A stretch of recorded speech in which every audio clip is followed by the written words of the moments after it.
Kumusta po kayo? Bago po ang lahat, first things first.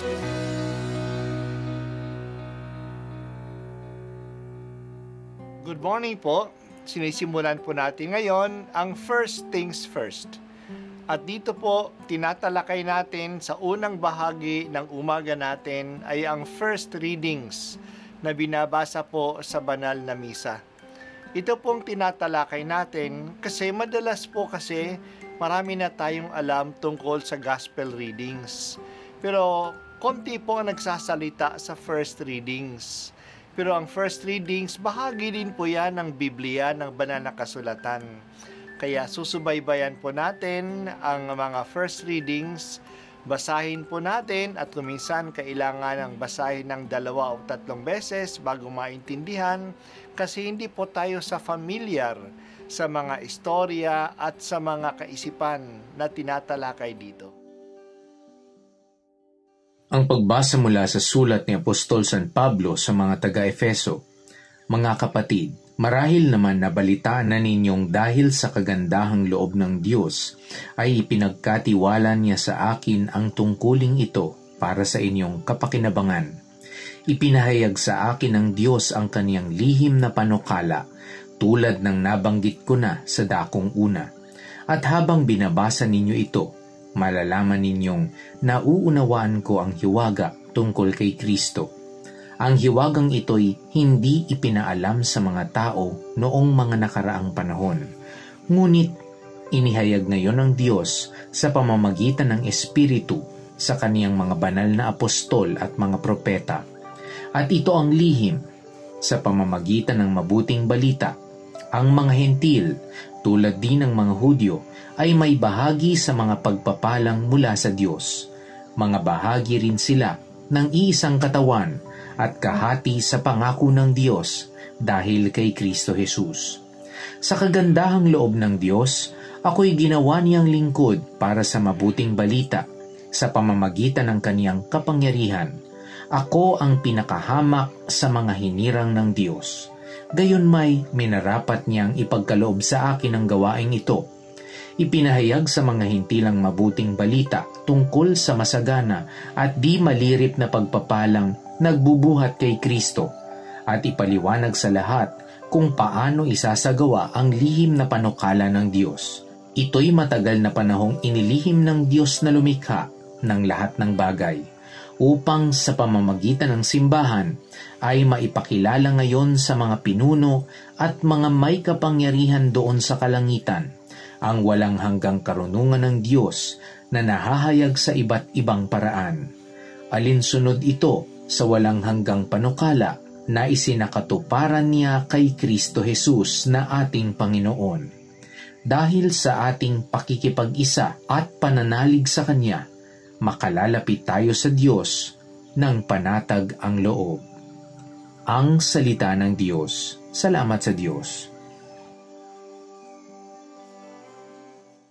May panukala ang Diyos na hindi alam noong unang panahon, ngunit sa ating panahon ngayon ay pinaalam na sa atin, sabi ni San Pablo sa mga taga-Efeso.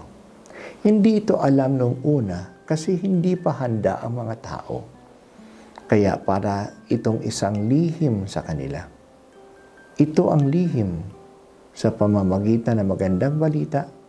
Ang mga hintil, tulad din ng mga Hudyo, ay may bahagi sa pagpapalang mula sa Diyos.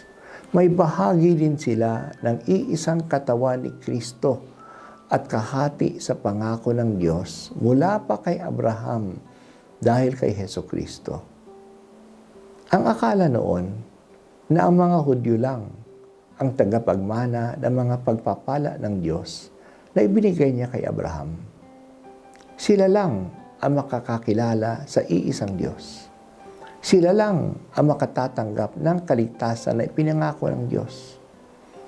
Ang mga Hudyo lang kasi ang bayan ng Diyos. Hindi. Ang pagpapala ng Diyos ay para sa lahat.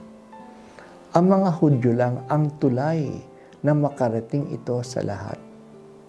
Si Pablo ang binigyan ng Diyos ng misyon na ipahayag ito ang hiwagang ito sa mga hintil kahit na hindi siya karapat-dapat. Siguro siya ay tagapagpahiwatig ng kagandahang loob ng Diyos kasi siya mismo ay nakaranas ng kagandahang loob na ito. Inuusig niya ang simbahan. Makasalanan siya, pero kinahabagan pa rin siya ng Diyos. Kaya siya na ang nagsasabi sa mga hintil, hindi man kayo karapat-dapat, hindi man ninyo kilala ang iisang Diyos, kinahahabagan niya kayo.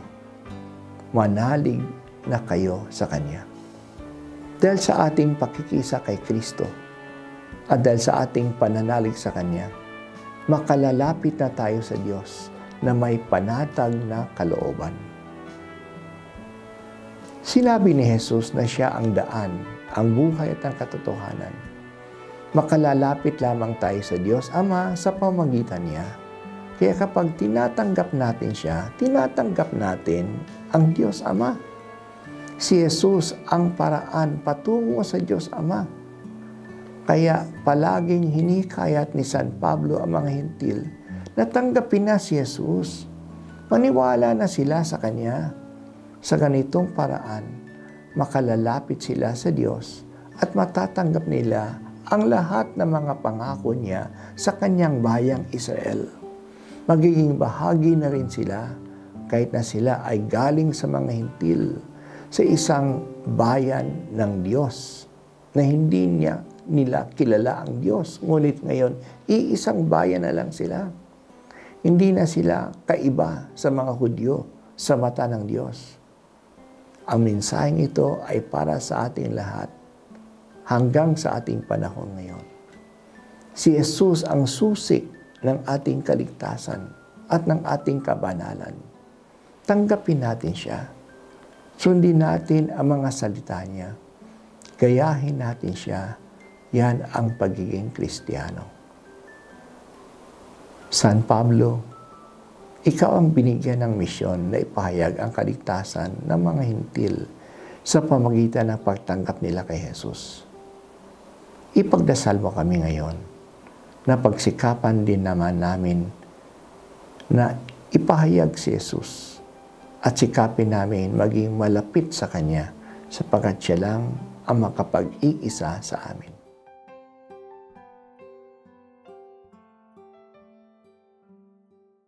At ako po ay si Bishop Broderick Pabilio dito sa First Things First.